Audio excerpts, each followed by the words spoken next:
You know, you don't know the impact you have on other people until you see it down the line.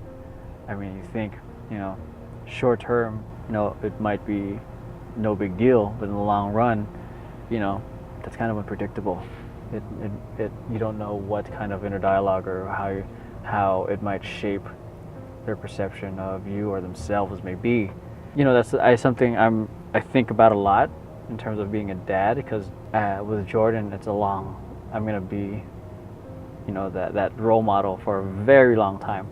It's cool and scary at the same time, because it's what my friend said is, me and Steph, is like, we're not just bringing a life, we're bringing a consciousness. We're helping mold his sense of self.